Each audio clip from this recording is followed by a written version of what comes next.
All right, well, welcome everyone to the webinar today. It's hosted by the U21 Fine Group. As we've mentioned, it's great to see people joining from institutions across the world. A couple from Bristol, obviously in the UK, we've got a couple from Canada, and a few more people as well from Australasia. So we're delighted you could all make it today, whatever time it is, whether it's in the morning, the afternoon, or lunchtime. So just a few things to note on housekeeping rules. I mentioned a couple already, but feel free to have your cameras on or off. Either's okay for today's webinar, but do please keep your microphones off throughout the session. This is just really to ensure that the audio quality remains undisrupted, so we can hear from our fantastic panelists throughout today's webinar. Also, if you have any questions or comments, we do welcome these. We're trying to make it as interactive as we possibly can. So feel free to add any questions, comments, or anything you want to share in terms of experiences that sort of relate to some of the things that our panelists discussed today. Feel free to add those into the chat. We'll be monitoring the chat and we'll try and share those within the discussion as well. We'll try and include all the questions in the discussion either throughout the conversation or towards the end of the discussion today. Yeah, also, as we mentioned, people coming in, feel free to take a moment to introduce yourselves in the group chat, just while we go through the rest of the housekeeping as well. And the final point, you might have noticed that today's webinar is being recorded. The recording will be emailed out to you all as part of a follow-up email, which will also become part of a newsletter. And this contains details about events of interest to postgraduates and early career researchers across the U21 network.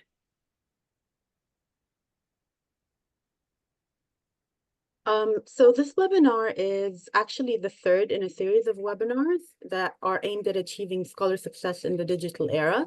Our webinar series brings together leading academics, early career researchers, and postgraduates from across the Universitas 21 network to explore emerging issues in the world of academia.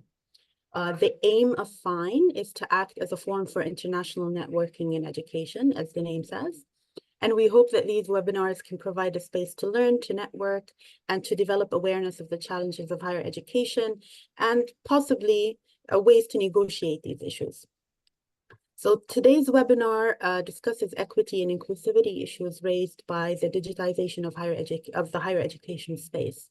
And we have a couple of leading academics that will share their advice and wisdom to help us navigate the evolving academic digital space. Now, before introducing the panel, just a brief introduction to your host today, us. We are the leadership team for FINE. So yeah, I'm Jack Webster. I'm based at the University of Auckland. Hi everyone, I'm Daisy and I'm based in the UK, the Edinburgh University. And I'm Manal Mazbouh, and I'm also based at the University of Auckland.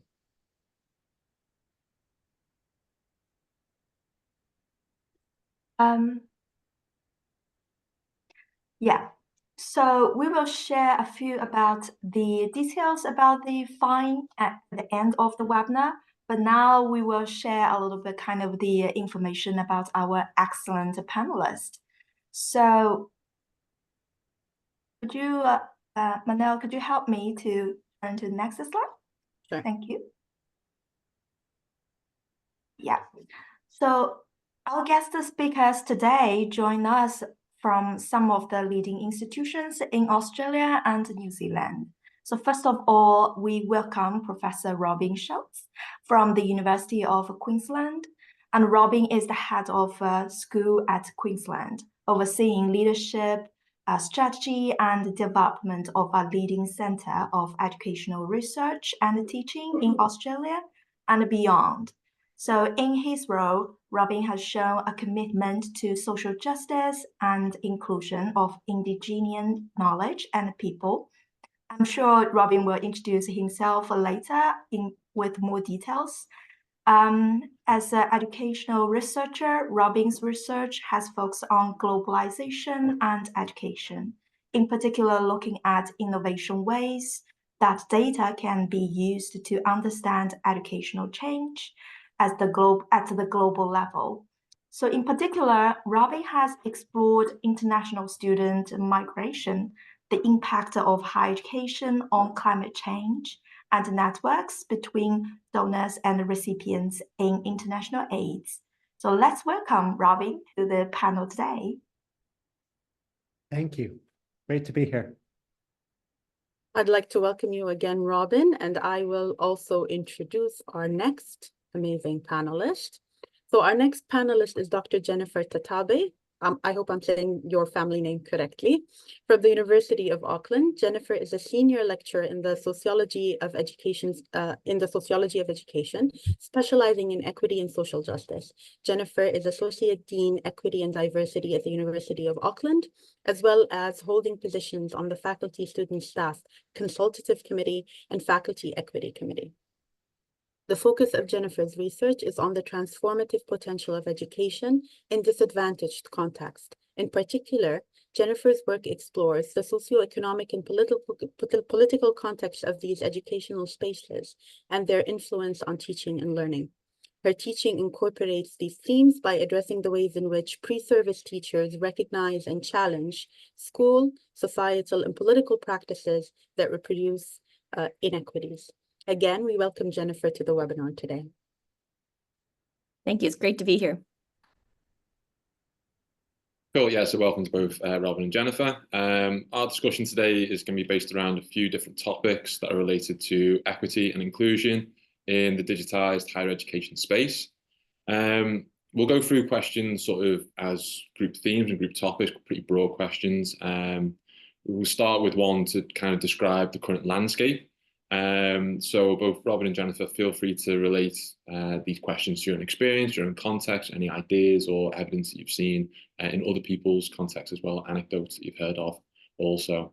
So just to begin with, how would you describe the situation of digital equity and inclusivity in higher education, and how does this impact the wider higher education landscape? I don't know if, Jennifer, I don't know if you want to start with this one.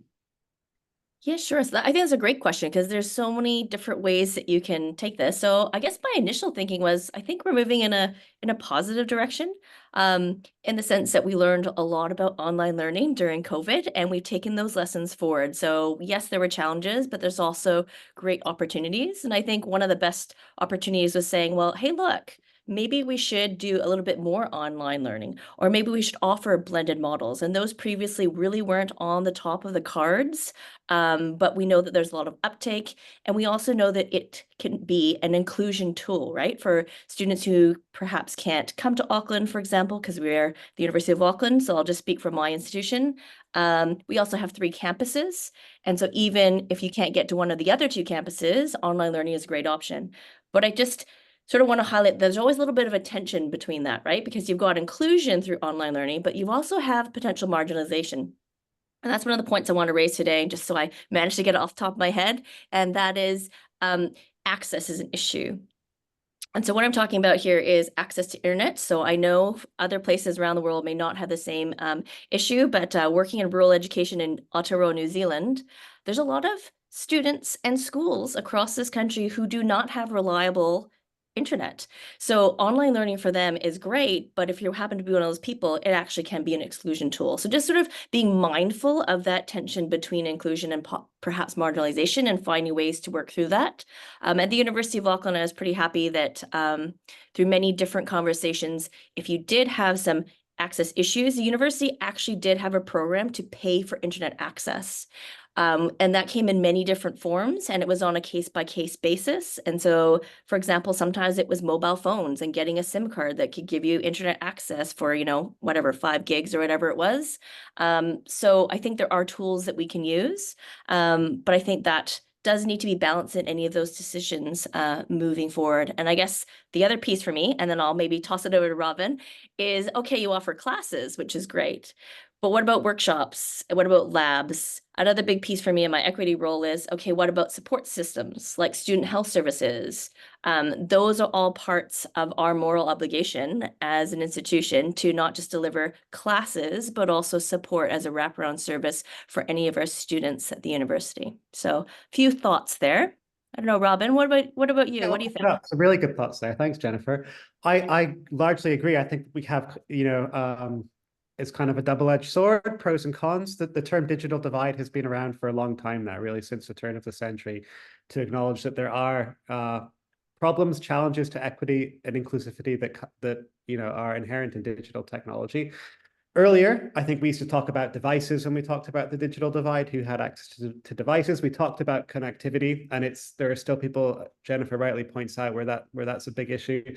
Broadly, these issues have gotten better, though, over recent decades. So a lot of, particularly people in this group, PGRs and ECRs, will have access to the technology they need. But the digital divide persists, and it's a little bit perhaps less obvious than it used to be. So I think we see challenges to equity and inclusivity in areas such as, for example, language of publications. English remains by far the dominant language of publication. So whether you're reading or writing, there's a huge burden that's placed on scholars who don't speak English as the first language.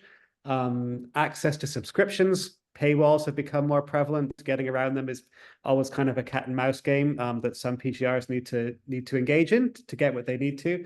And so as that develops, getting access to materials could be much harder.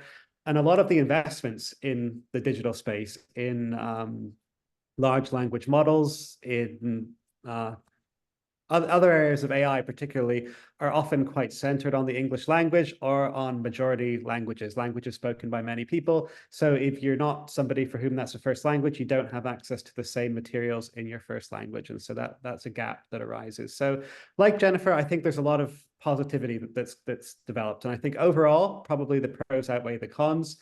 Online engagement, online conferences is a huge equalizer, I think. It levels the playing field in terms of geography. It means that you don't have to fly somewhere and foot a huge bill to be able to engage in academic discussions, which is really important. We're obviously practicing that today, which is great to see. And it's something that, of course, came from COVID and pandemic times, that people got really good at working in this way. What I have seen, though, and this is just to point out the risks, is there is a real return to in-person engagement. It's kind of, conferences are back with a vengeance in some ways. People are making up for lost travel. And we do risk kind of establishing a two-tier method of engagement for PGRs and ECRs, where everybody has access to webinars, and then some people have webinars plus where they can fly to conferences. This has a big environmental impact, and so it's not very good for equity or inclusivity. So we need to think about how we work together and possibly prioritize spaces like this. So that's it for me. Cool, yeah. Yeah, there's a couple of points there, particularly I know Manal's interested and has done a bit of writing, a bit of work on the prevalence of the English language in academia and how to maybe create more plurality around the means and the mode and the mediums in which we do convey some of these ideas. So I guess just touching on that, just as a sort of follow-up question to the first broad question, how do you think the early career researchers or postgrads or PhD students can contribute to the ongoing dialogue around digital equity and inclusivity in academia, both within their institutions and also the wider academic community? You go ahead, Jennifer. Okay. Couple of thoughts is, one, I think just raising those issues, because I think sometimes they can get lost. And I would say mobilize. It's really kind of interesting when you work at large institutions, how you can kind of hear one thing in this stream, but then it kind of gets lost at other places. So for example, we've just heard more about the internet connectivity from our Taitokerau campus up north in a place called Whangarei. And even for staff, they can't get reliable internet, and it's having an impact on business as well as teaching and learning. So hearing that in different spaces, I think, is important. But I also think it's pushing your institutions to think about different ways to do that and get more resources. And then it's up to your supervisors and staff like Robin and myself to make sure they're known. Because I think there's a gap there too sometimes with the communication. So a big one I want to sort of put out there is at our institution, a lot of my doctoral students and master's students and even undergrads aren't aware that you can actually ask the library to buy more subscriptions to different journals or to a book or to any other sort of resources. You just go on, and we're universities, so we like forms. There's a form to fill out. But once you fill out a form, 9 times out of 10, they'll do it. And I would say just be persistent. And if you need to get your supervisor or Robin or, in your head of school role to sort of get behind that, I think that's something that we're very happy to do. But just sort of maybe talk to your colleagues and mentors about finding different ways like that. In our case, in equity, we're very happy to champion workshops and seminars as well. And we paid for some in the past, and we're currently in developing others.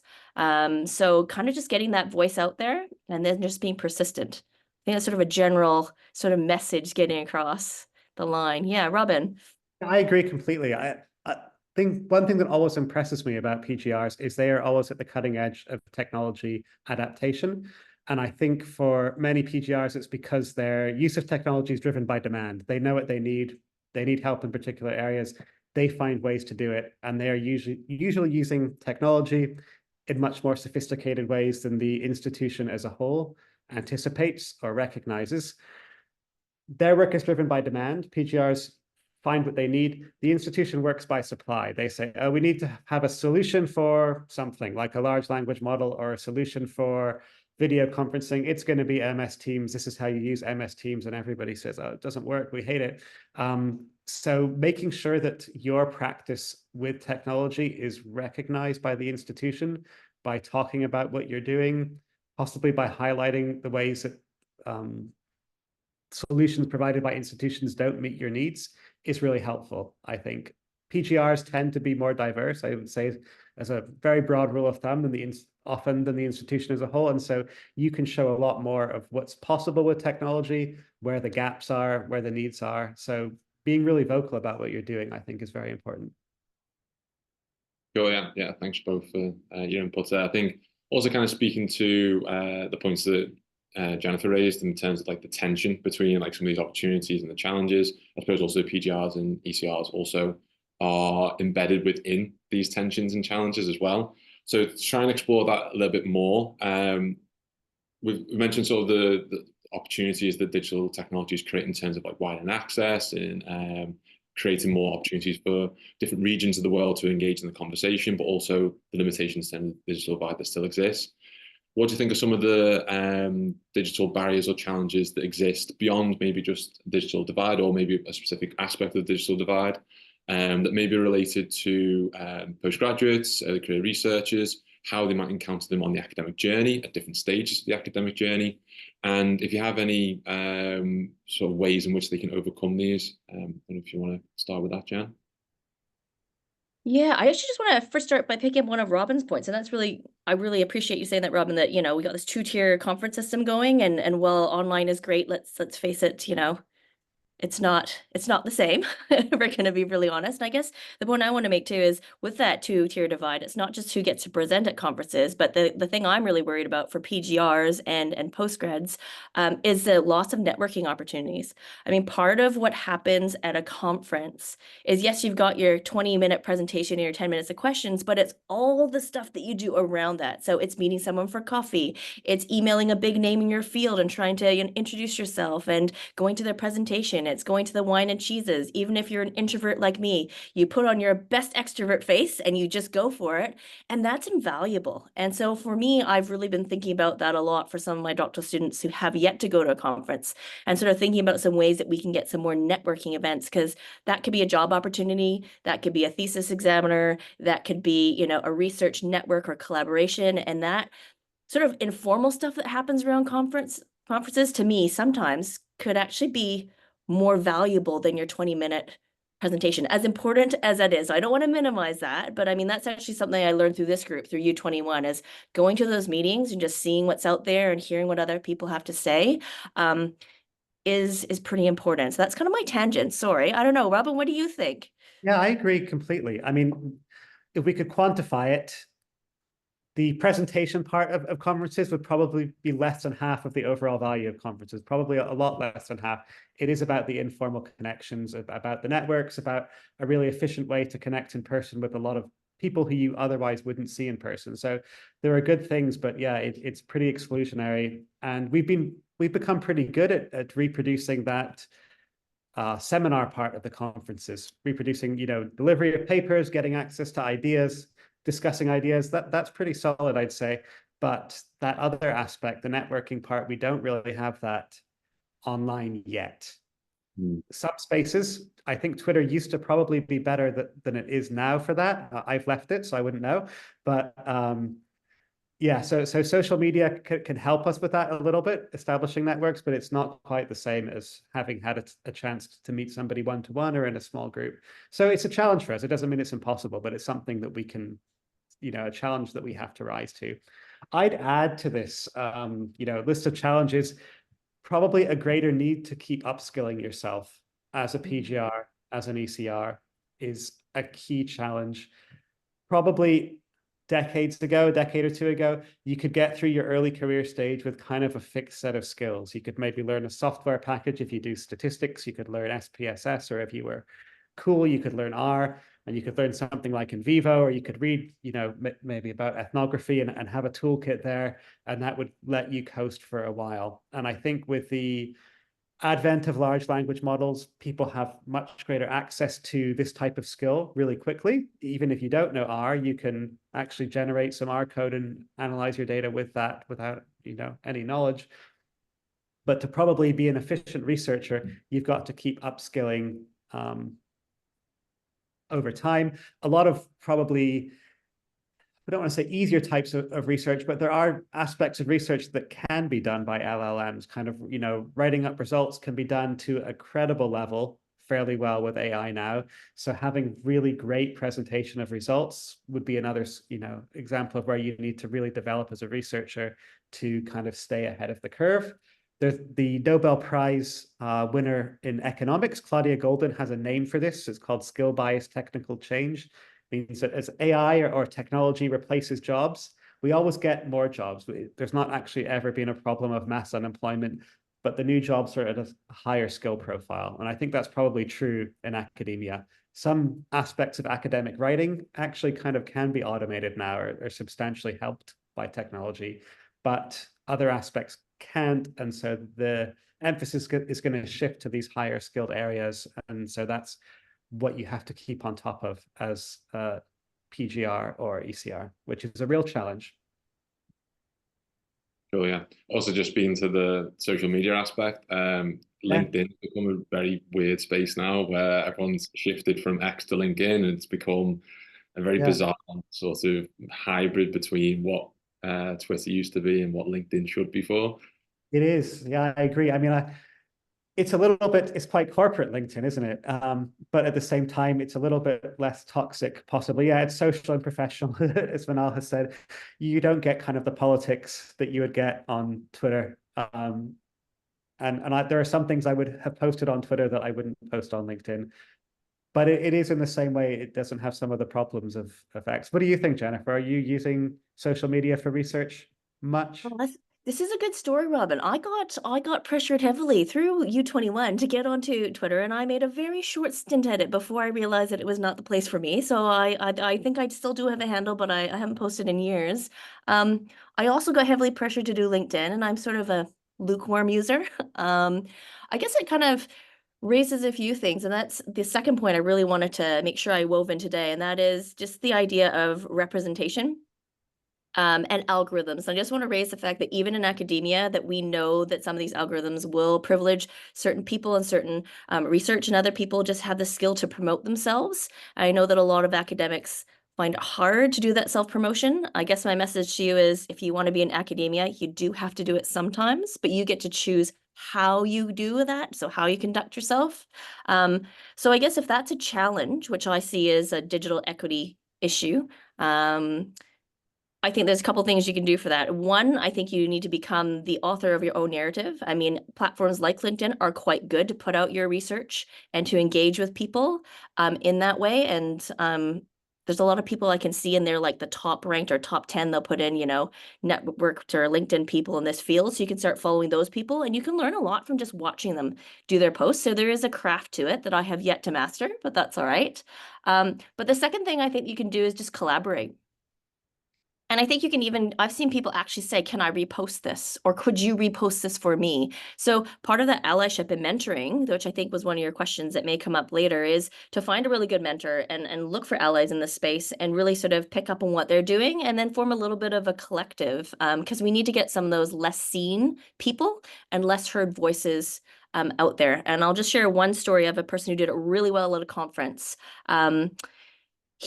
I just looked at him. He has a big name, so everybody wanted to sit next to him, and he was on a panel, and I watched him, and he would reserve the seat. Everyone wanted to sit next to him, and he said, nope, I'm reserving the seat. And finally, the second panel showed up, and it was someone who was very less known, and he made a point of introducing every single person and saying, oh, have you met so-and-so?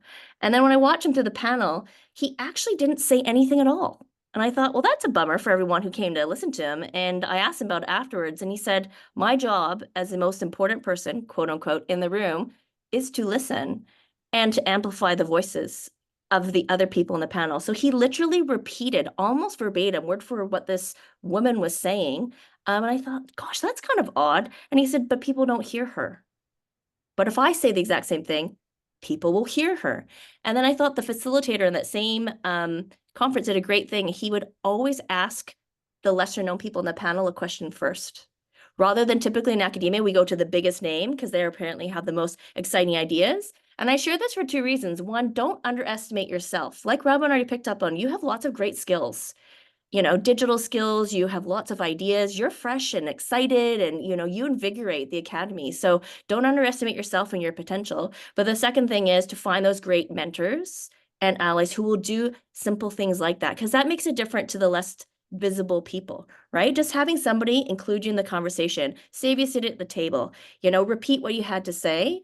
Those are small things that actually I think everyone could probably do in different spaces that helps to raise the visibility of people who may not be the top name in the field. I know, Robin, I heard you or saw you kind of shaking your head. What do you think? Definitely, nodding to everything. Yeah, so much wisdom in there. Kind of sad that in a seminar we still need to have somebody amplified because people aren't listening. That's I think is very accurate, but it's also, I guess good advice for all of us to make sure that roles like that, kind of intermediaries, aren't as necessary in the future. I love that you mentioned algorithms, because I think algorithmic bias is a big question for academia that we're still coming to grips with. There's been really good work in other spaces. If people haven't heard of the book, I'd highly recommend Race After Technology by Ruha Benjamin, that looks at algorithmic bias in the US, mainly in the context of policing and how it's less accurate for example, African-American faces, I would say, pictures, and when they're using it in policing, and this has big problems for law enforcement. So some really atrocious cases that have come out of that. So what does it mean in academia? I'm kind of wondering, and I gravitate to the idea that a lot of new AI probably encodes ways of thinking that don't represent the epistemic diversity that's out there. I'm not great in any language other than English, but I am aware that ways of thinking and language are often really deeply enmeshed with one another, and to put forward an argument in English is different than how you would do it in a different language. And most of the AI we have puts forward arguments with English ways of thinking, Western ways of thinking. These are probably white ways of thinking too. And that's a real problem for the quality of scholarship that could be produced in the future. So a really exciting area, I guess, is the opportunity to challenge that, to use diverse linguistic skills to show how the work done by AI probably has gaps in it. I often think of it, I was kind of trained as a young child or as a secondary school age student to be a chat GPT. One thing that was often taught to me in high school is, if you don't know the answer to a question, if you can put forward something in a good structure with paragraphs and an argument and supporting text, it's probably enough to get you through. And that's really what ChatGPT does. So if you can perform the Western way of thinking, it's often good enough in life, unfortunately, right now. And algorithms that we have today risk reproducing that a little bit. So that's possibly another challenge, I guess. But I'm really glad that you mentioned algorithms, Jennifer. That's a huge area that we're still grappling with. Yeah. And I'm even thinking, from being like a former journal editor too, like your point about like English language, I think that's massive, because I just became aware of how many overseas scholars from non-Western English speaking countries actually need English publications for things like promotion and advancement. And I was not aware of that scale. So all of a sudden I became an editor and people kept asking me, well, I really need this and really pressuring me. And, I realized then after sort of asking questions that was true. And so I think one of the things we can do is just A, become aware. And B, I made a commitment right then and there to say, I'm going to take one scholar who may not have their manuscript at the same level that we want to work with them in great detail, sometimes with a lot of time commitment to get them to the level that they needed to, because I feel as if that was sort of an ethical and moral thing to do to help balance those scales, because I just thought, you know what, I couldn't write anything academically in, Mandarin or Spanish. And, the fact that we're looking at it saying, well, it's not quite ready for my journal, I just thought, well, I wouldn't be able to put anything an eighth to this level in any other language. So just having this sort of empathy and care and making small commitments like that can be a little chip at the block, hey? Absolutely. Yeah, just a couple of points to pick up there. I also had the same advice at school as you, Robin. I don't know if it's UK education system, maybe. I'm not sure. Everything in a appeal paragraph, just make sure you put something down. And also, you mentioned Benjamin's book, also Sophia Noble. She's done a lot of work on African-American faces on Google and the connotations that come from that in terms of algorithms and the way in which that they shape perceptions of minority groups as well. So yeah, both two great resources there as well. And I wanted to kind of pick up on, you both sort of talked a little bit about algorithms and AI as well.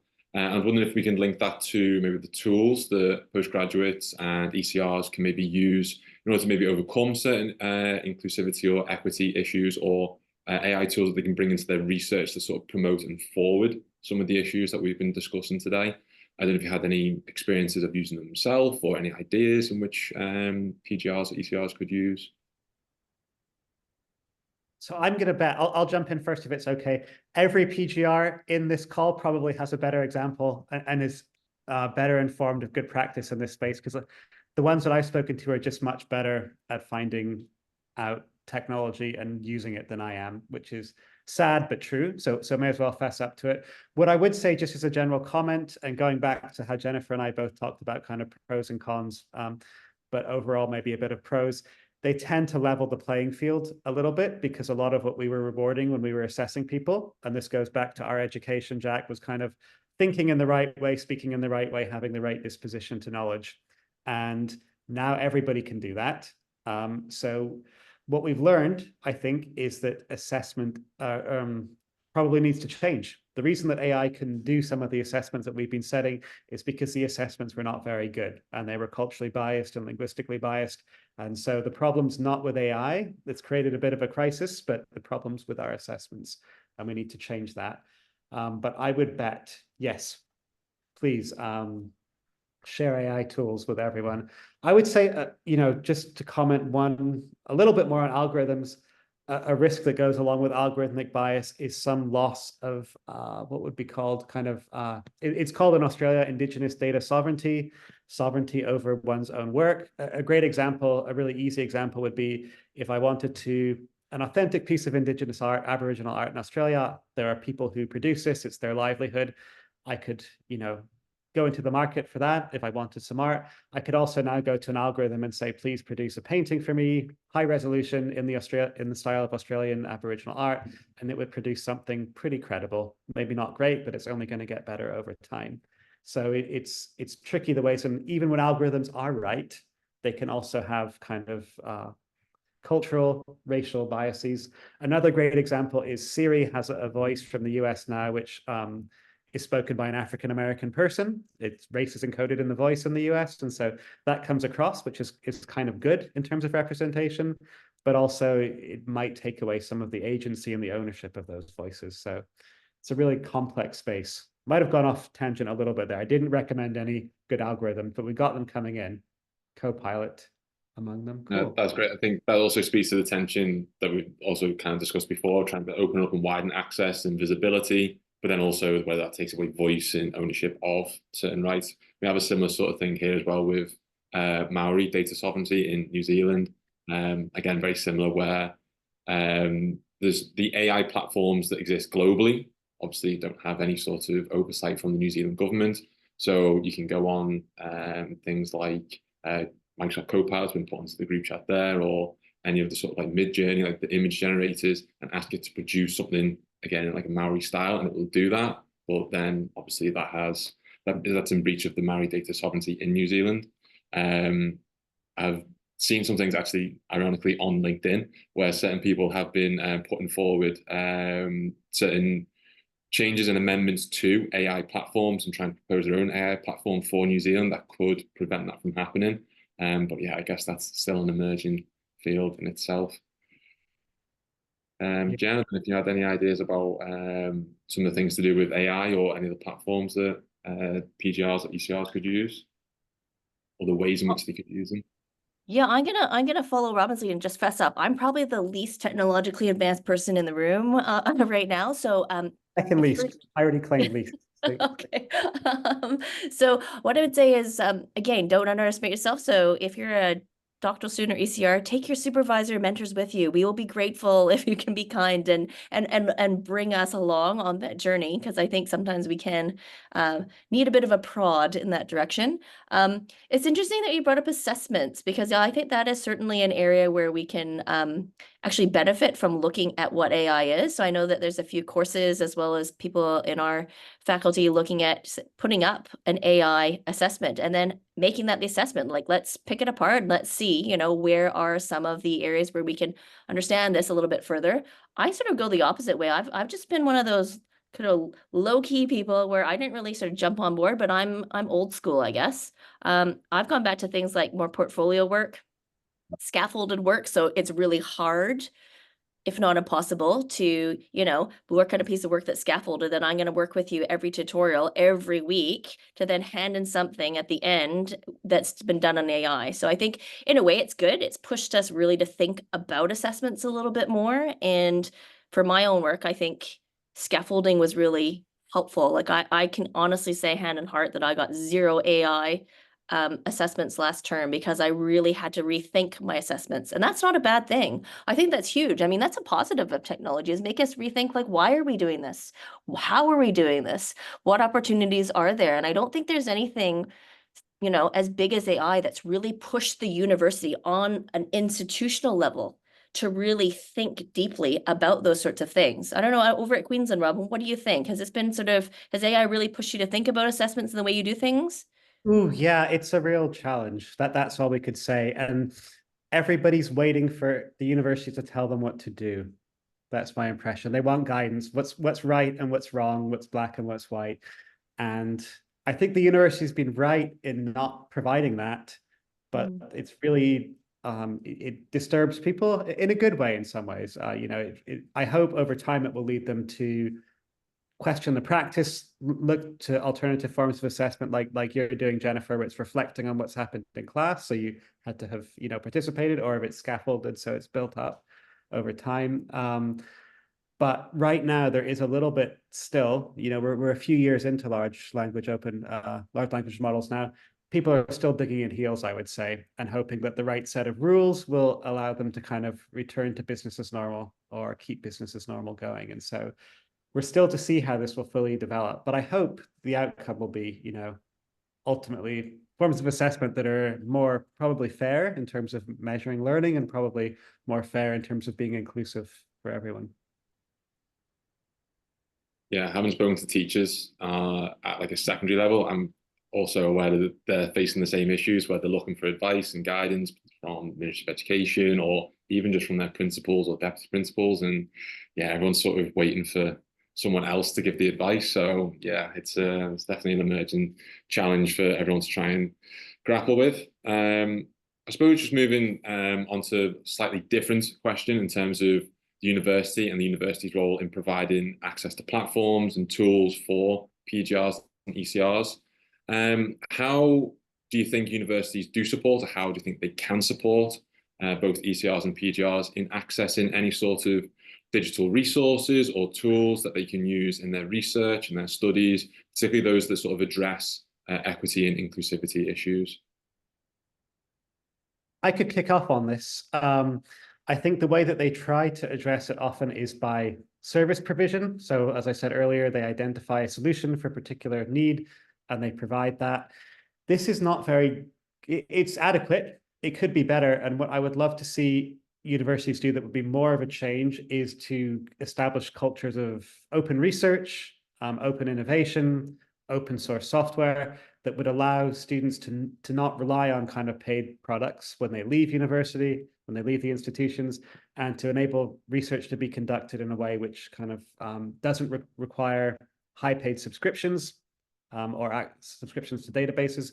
So examples would be repositories that always have an open source or open access edition, which is deposited as soon as it's available. In the UK, that's actually a requirement now. It doesn't seem to be so established here in Australia yet, but making sure that, publications are placed online, that authors share data, for example, so that if you've done, especially stats people like me, if we've been working on a data set, if we can share it and make it reproducible so other people can take my code and maybe improve it or find out where I went wrong or maybe a nuance that I missed, then that will kind of facilitate more opportunities in the future. So encouraging practices that are really open, looking at where we can use open source solutions when we're paying for commercial solutions.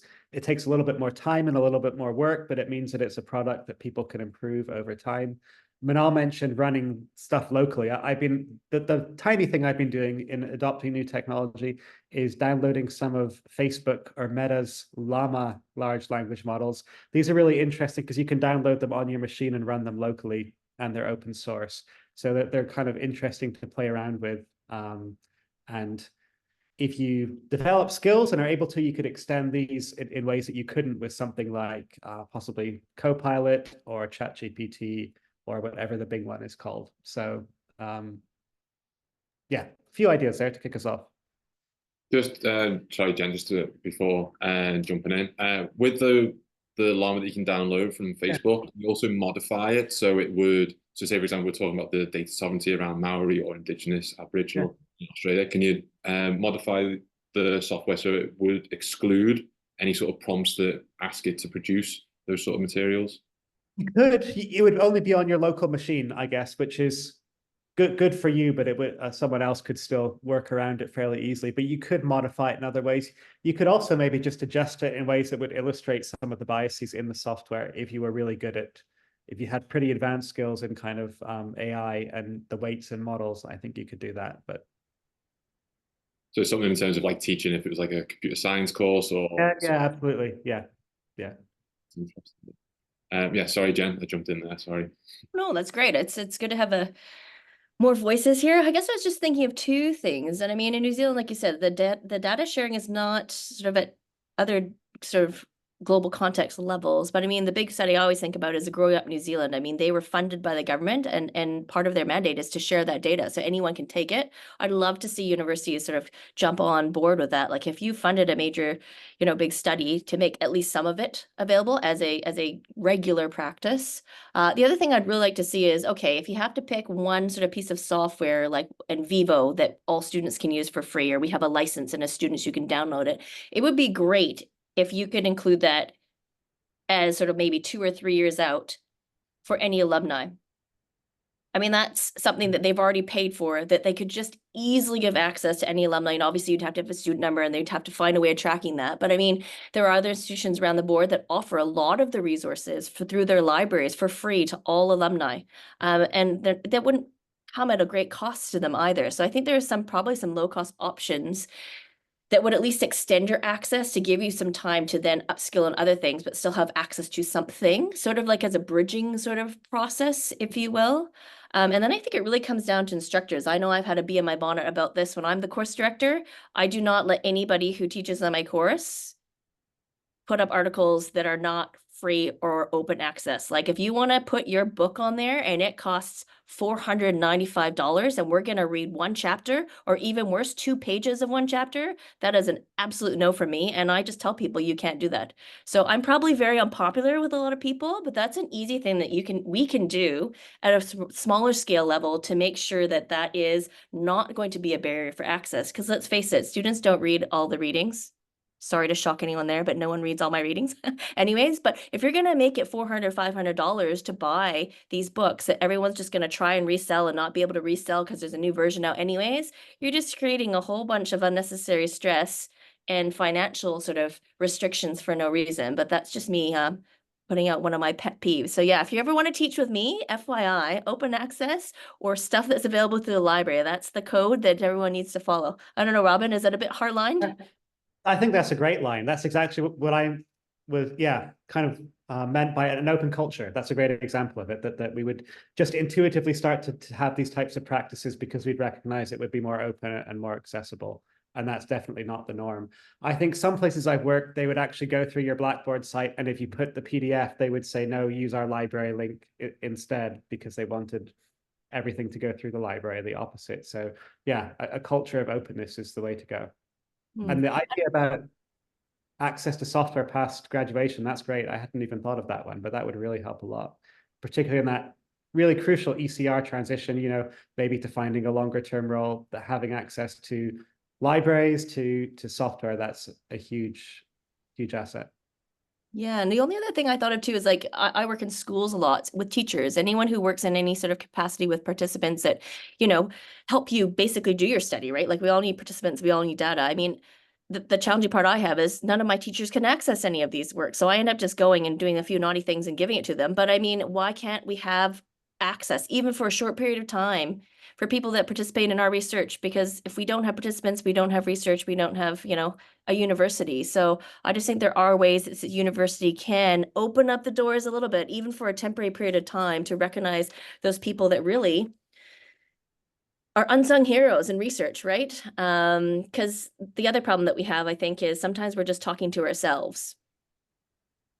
And I think that's a real challenge within academia, particularly when you're talking about paywalls and that sort of thing. I mean, I went to ARA one year, and every year I go to one paper that has nothing to do with anything I know about, and it's the best highlight of my day. And I went to one, and he did his PhD thesis based on some of these algorithms and academic journals. And what he found out is the average article by the average academic is read by 5 people.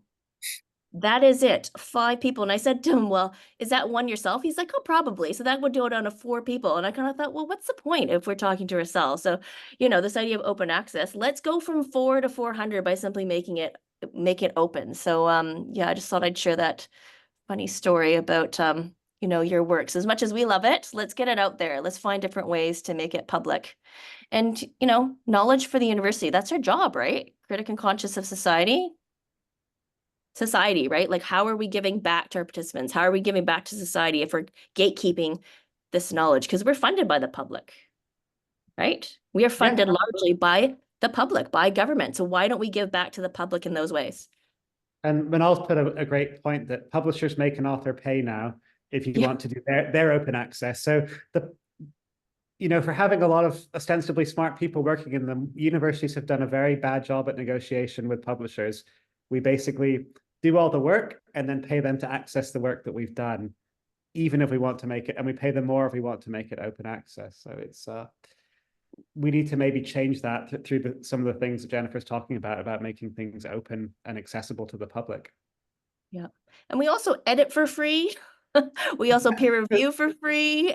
True, yeah. I mean, I think it goes beyond that sort of free labor of writing. And I think we need to maybe think of those roles as well that are critical. Because I mean, these companies are making millions and millions of dollars on free labor and all of those different roles. So just keep that in mind as you progress throughout your academic career. Yeah, and just touch on one of the points that's raised in the chat as well. Tim's mentioned about university potentially providing workshops for open source options, so that postgraduates could develop long-term skills and find like some sort of like free training in terms of the paid, like through the paid services the university provides. So yeah, trying to tap into some of these options that are available that maybe PGRs and ECRs aren't really aware of or can tap into. A lot of time I know that some people access materials through not so legal ways in terms of downloading things, but when they cost $495, it's kind of understandable in some ways. So yeah, I think certain collaborations amongst PGRs, ECRs, and also with the university, that could definitely overcome some of these challenges as well. I think just also sort of to wrap up, sort of by reflecting on some of our own practices and some of the things we've touched on as well during the discussion, and looking towards the future as well. And maybe this can tap into some of the things that universities can do as well as individuals around PGRs and ECRs. I was wondering what you think can be done to ensure the digital equity and inclusivity in academia can kind of be ensured or be supported through mentorship, through accessing sort of the university system itself. What do you think are the things that can be done that you've seen in your experience that have worked well, or things that you still think need to be done, and maybe things that individuals can take away from the webinar to try and put into practice themselves?